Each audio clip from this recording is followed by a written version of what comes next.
pertemuan 9 sampai pertemuan ke-14.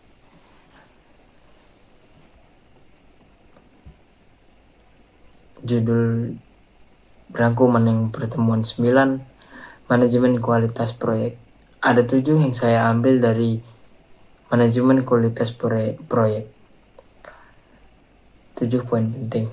Manajemen kualitas proyek meliputi aktivitas dan proses-proses penyelenggaraan organisasi yang menentukan kebijakan, kualitas sasaran, dan tanggung jawab sehingga proyek akan mencukupi kebutuhan yang sudah dikerjakan itu. Menerapkan sistem manajemen kualitas melakukan kebijakan dan memeriksa prosedur dengan aktivitas peningkatan secara konting yang diselenggarakan keseluruhannya.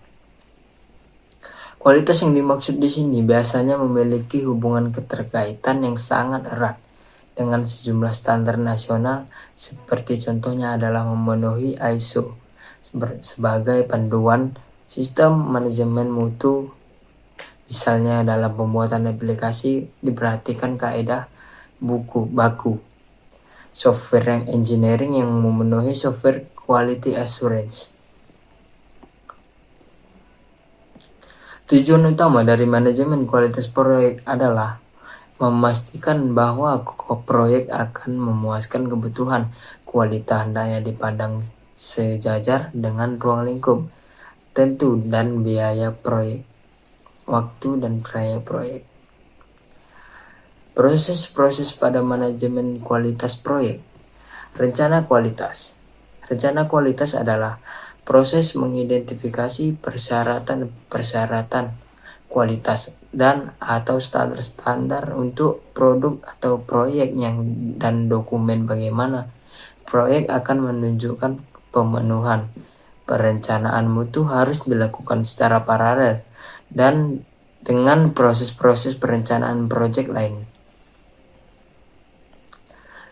Performa jaminan kualitas. Performa jaminan kualitas adalah proses auditing persyaratan kualitas dan diakibatkan dengan pengukuran kontrol kualitas yang untuk memastikan standar kualitas sesuai dan definisi operasional digunakan.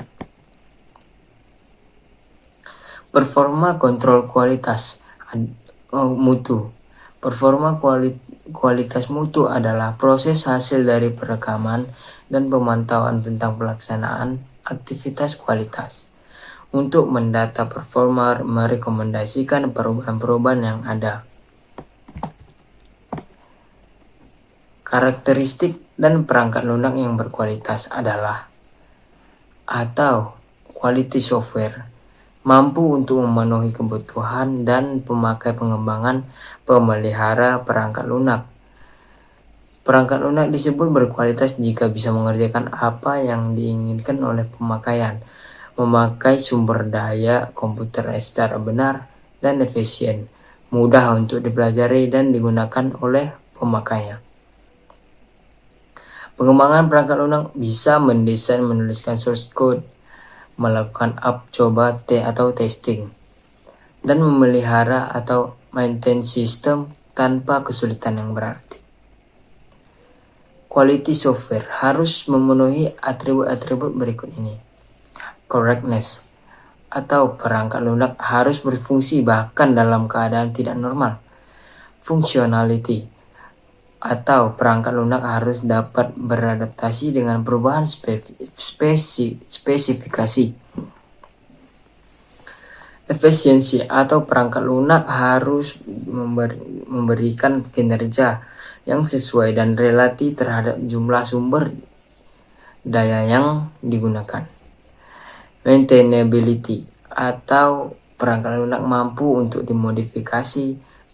Portability, perangkat lunak mampu untuk dipindahkan dari satu lingkungan ke lingkungan yang lain. Reliability, perangkat lunak mampu mempertahankan tingkat kinerja ketika digunakan dalam kondisi tertentu.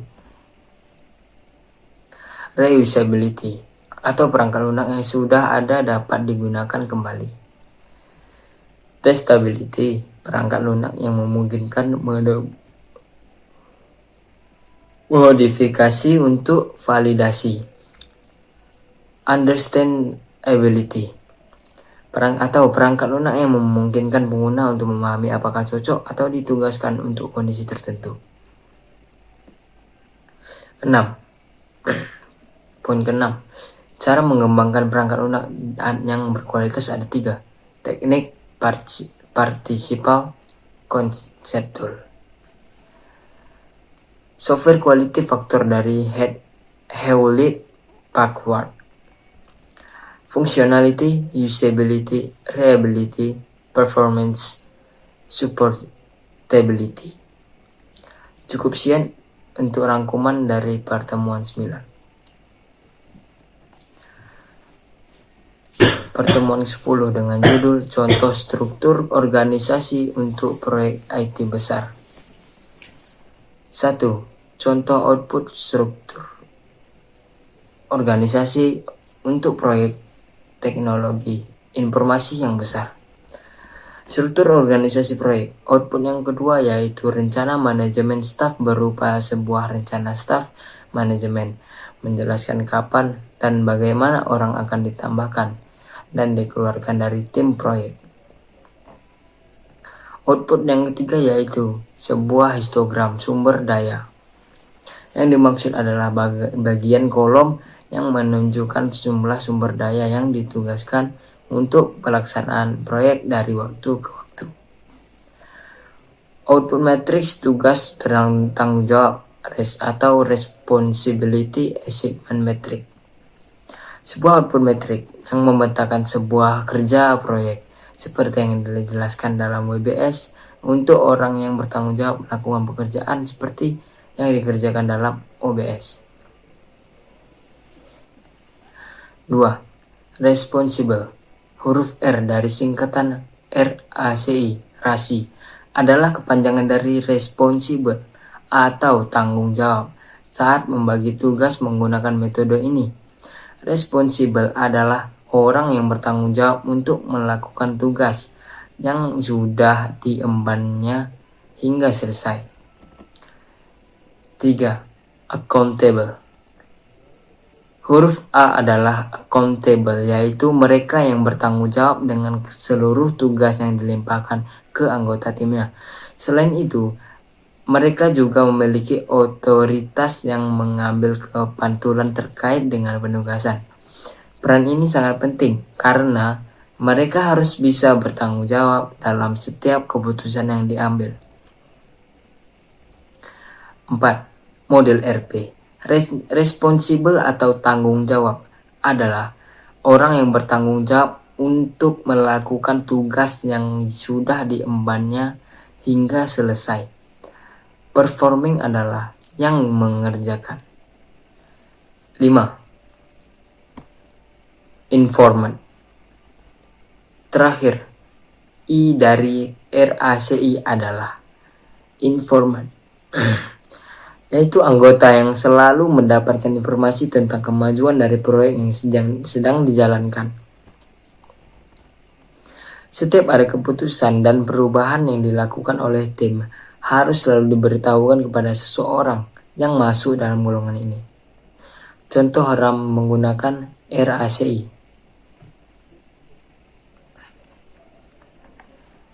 7. Organization Breakdown Structure atau OBS. Intinya adalah struktur pembagian kena atau struktur pembagian tugas dalam organisasi. Sekian untuk rangkuman ke-10.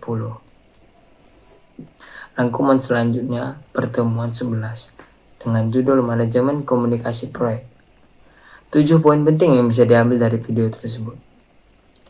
1. Manajemen komunikasi proyek meliputi proses-proses yang diperlukan untuk memastikan generasi yang sesuai dan tepat waktu, koleksi, distribusi, ruang simpan, perolehan kembali, dan disposisi terakhir informasi proyek.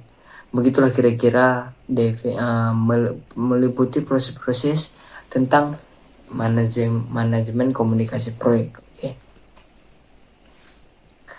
2. Proses-proses pada manajemen komunikasi proyek.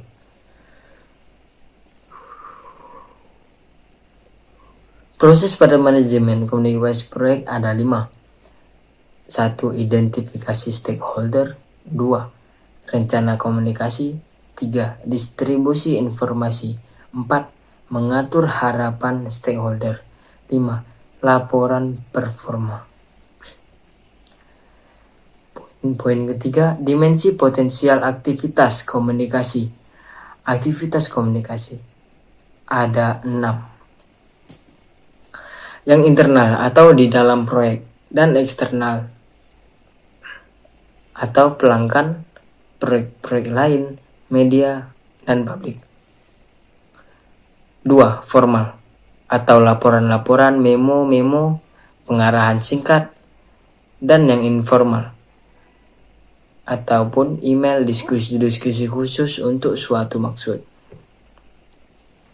Vertikal atau naik dan turun organisasi, dan horizontal atau dengan panutan-panutannya.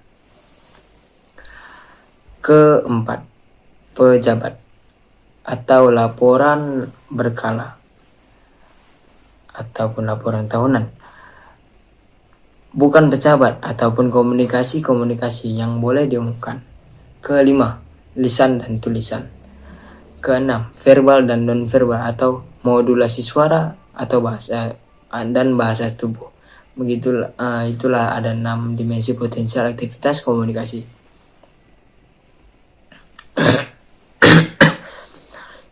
Poin keempat, identifikasi stakeholder adalah proses mengidentifikasi semua organisasi atau orang-orang yang dilibatkan oleh proyek dan dokumen informasi terkait mengenai minat mereka, keterlibatan, dan dampaknya pada kesuksesan proyek. Poin kelima, rencana komunikasi adalah proses penentuan informasi keperluan proyek stakeholder dan melukiskan satu pendapat komunikasi. 6. Mengatur harapan. Poin ke-6, mengatur harapan stakeholder adalah proses berkomunikasi dan bekerja dengan stakeholders untuk menemukan pengalaman dan isu kebutuhan-kebutuhan mereka ketika mereka terjadi. Poin ke-7, laporan performa. Laporan performa adalah proses pembagian dan pengumpulan performa informasi, termasuk laporan-laporan status, pengukuran kemajuan, dan peramalan-peramalan. Cukup sekian untuk catatan atau rangkuman dari pertemuan 11. Selanjutnya catatan rangkuman pertemuan 12 yang berjudul Manajemen Risiko Proyek. Ada 7 yang saya ambil poin penting yang bisa diambil dari video tersebut. 1.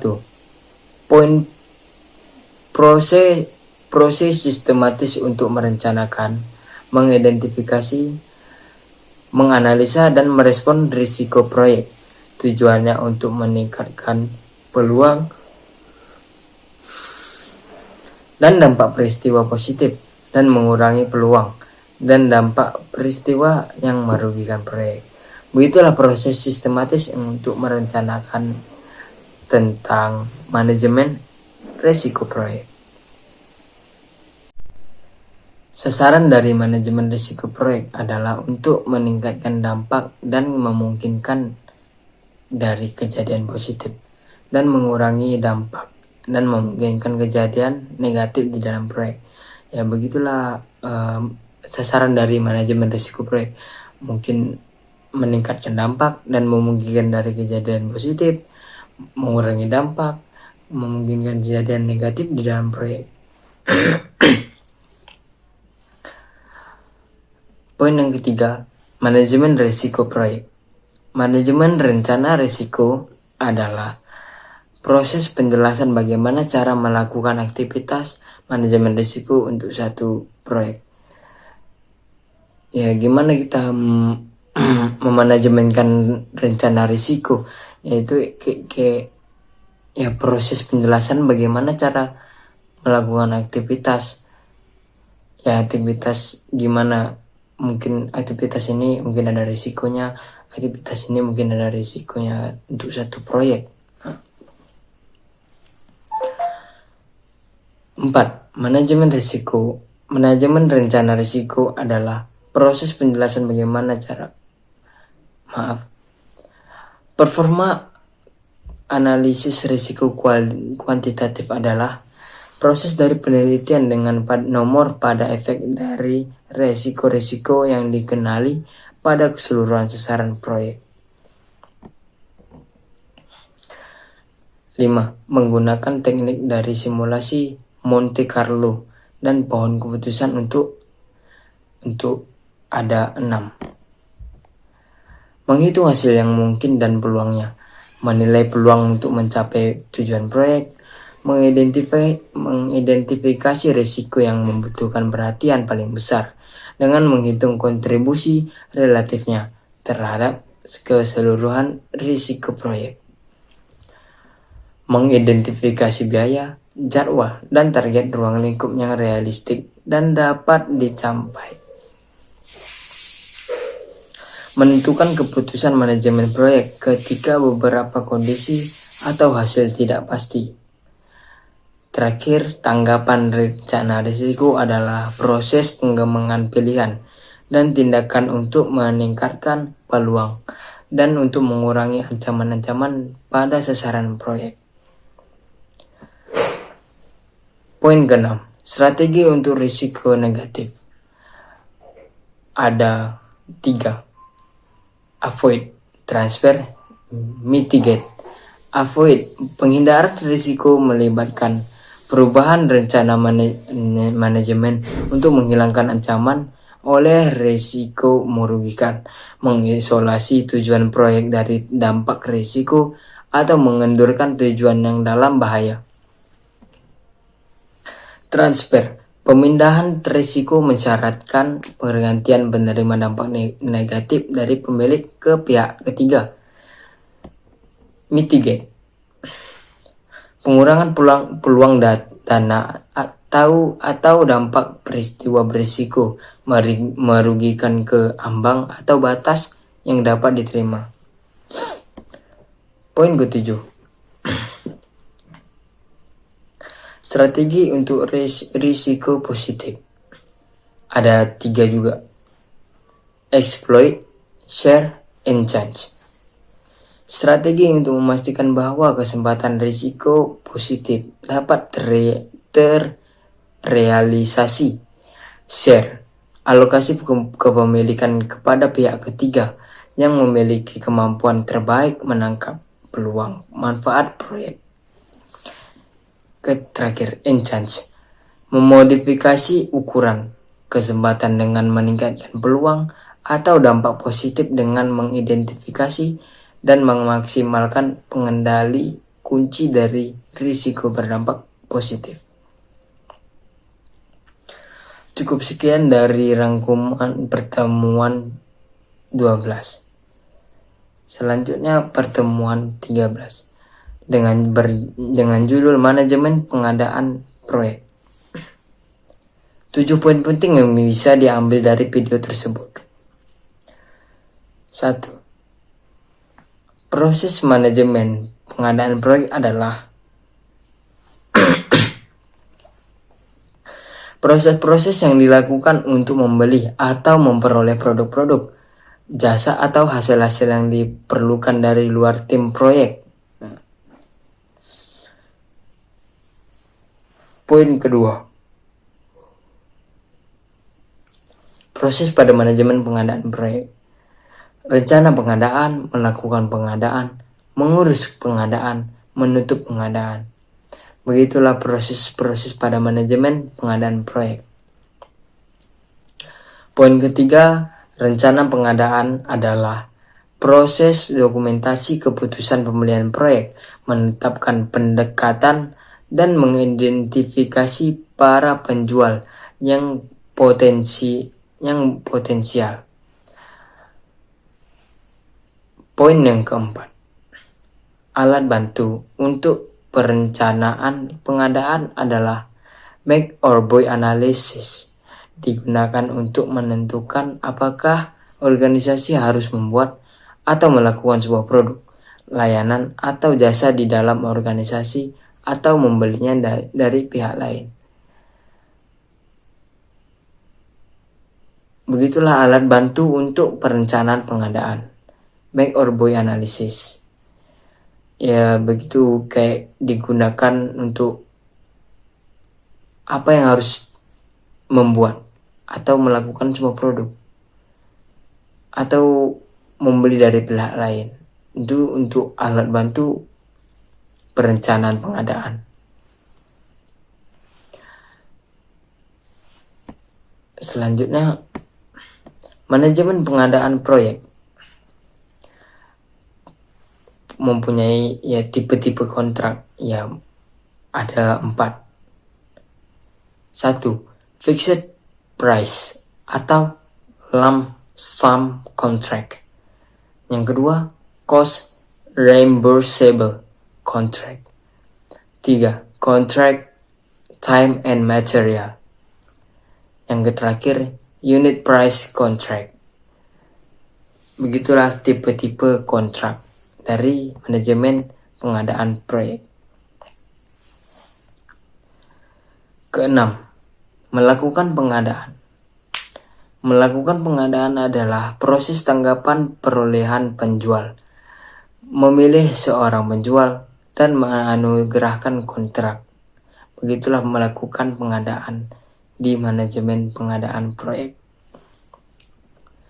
Yang terakhir, untuk membuat sebuah kontrak kerja, ada beberapa format atau template dalam pembuatannya.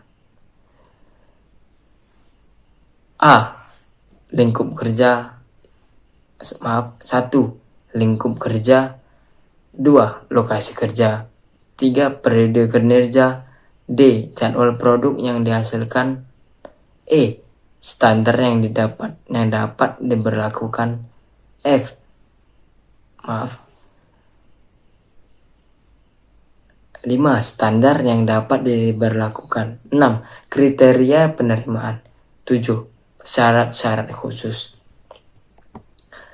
Begitulah kira-kira manajemen pengadaan proyek. Sebelum kita menganukan proyek, ya kita harus manajemen gimana pengadaannya, gimana rencananya, melakukannya, mengurus pengadaannya, menutup pengadaannya. Ada bertahap juga kalau memanajemenkan pengadaan tersebut dari sebuah proyek. Project Stakeholder Management. Project Stakeholder Management. Di sini saya ini pertemuan ke-14 yang berjudul Project Stakeholder Management. Di sini saya mengambil 7 poin juga yang akan saya jelaskan nanti lebih detailnya. 1. Poin 1. Project Stakeholder Management merupakan proses yang diperlukan untuk mengidentifikasi orang-orang, kelompok, atau organisasi yang dapat mempengaruhi atau dipengaruhi oleh proyek. Begitulah definisi Project Stakeholder Management. Ya, proses yang dilakukan untuk mengidentifikasi orang-orang, apa yang diperlukan untuk mengidentifikasi orang-orang, apa yang diperlukan untuk kelompok, mengidentifikasi kelompok, apa yang diperlukan untuk mengidentifikasi organisasi yang dapat mempengaruhi atau dipengaruhi oleh proyek. Mungkin proyek tersebut mempengaruhi sesuatu ataupun proyek tersebut mempengaruhi oleh orang atau kelompok atau organisasi yang untuk hal-hal dalam positifnya lah. 2. Stakeholder proyek adalah pihak-pihak baik secara individual, kelompok maupun organisasi yang mungkin mempengaruhi dan dipengaruhi oleh keputusan, aktivitas, dan hasil dari suatu proyek. Poin ketiga, stakeholder dapat terlihat secara aktif di proyek atau memiliki kepentingan yang dapat berupa hasil yang positif atau negatif terhadap kinerja atau penyelesaian produk. Mungkin stakeholder proyek ini terlihat aktif di proyek, memiliki kepentingan dapat berupa hasil yang positif atau negatif. Berarti kalau manajemen stakeholder ini dilihat secara aktif dan hasilnya bisa berupa positif atau negatif terhadap kinerja atau penyelesaian produk. Ya wajar, pasti ada, setiap produk itu pasti ada ya negatif, yang buruknya, ataupun ada yang kurangnya, ataupun ada kelebihannya. Jadi di sini ada poin keempat, beberapa contoh stakeholder proyek, yaitu seperti sponsor, customer, seller, business partner, organizational group, functional manager, institusi keuangan, pemerintah pusat dan setempat, expert, consultants, staff proyek, dan yang terakhir lingkungan sekitar proyek. Poin yang kelima, kegagalan dalam mengelola stakeholder proyek dapat menyebabkan beberapa dampak yang jelek terhadap kinerja proyek. Di sini ada 3 poin, yaitu empat poin.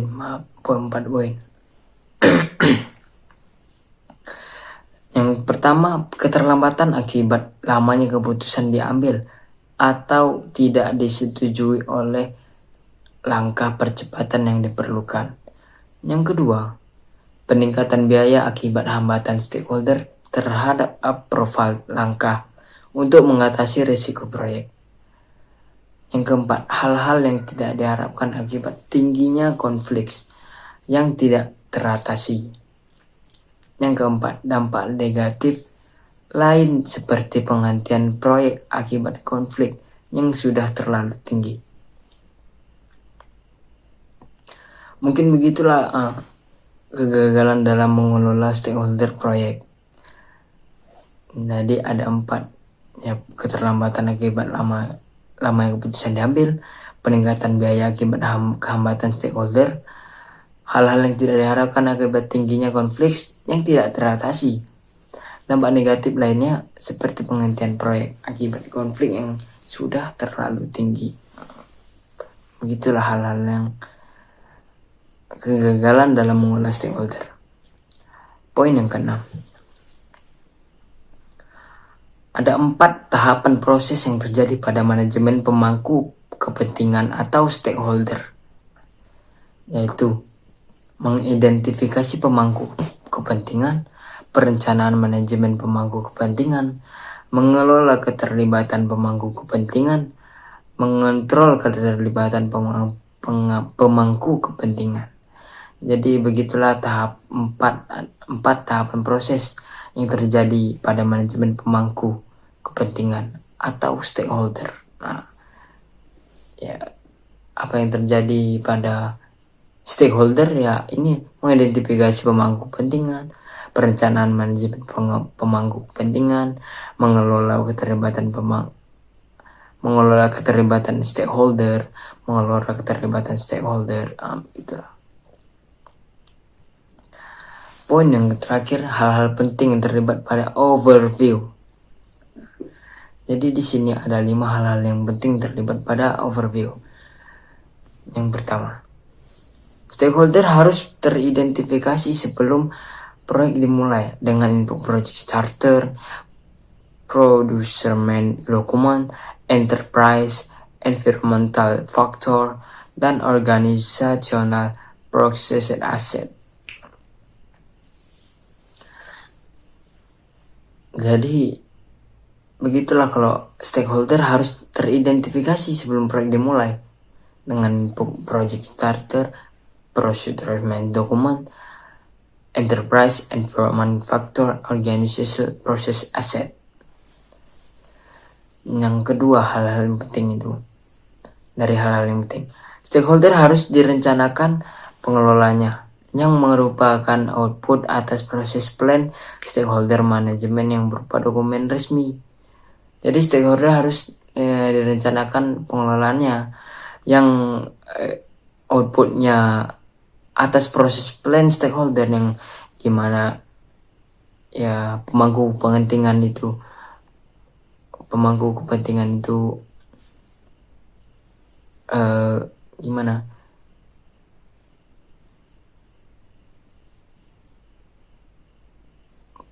harus direncanakan pengelolanya yang dapat merupakan output atas proses plan stakeholder manajemen yang berupa dokumen resmi. Jadi harus ada kayak dokumen resmi gitu. Dalam pengelolaannya, poin yang keempat, dalam pengelolaannya diperlukan keahlian komunikasi interpersonal dan manajemen. Jadi dalam pengelolaan stakeholder itu dia harus ada keahlian dalam speech, baru interpersonal, tatap muka gitu, harus bisa empat mata gitu bicaranya. Terus itu cara memanajemenkan ya, stakeholder gitu. Baru poin yang kelima, pengelolaan stakeholder dapat mempengaruhi atau mengubah project manajemen plan, project dokumen, dan organisasi proses aset. Jadi kalau mengelola stakeholder ini dapat mempengaruhi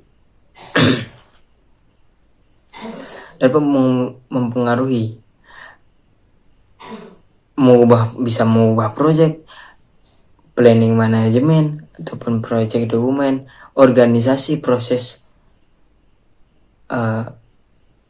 proyek tersebut, asetnya. Yang terakhir, expert judgment, meeting, dan analisis adalah tools dan teknik. Jadi begitulah 7 hal-hal yang penting yang terlibat pada overview di manajemen stakeholder.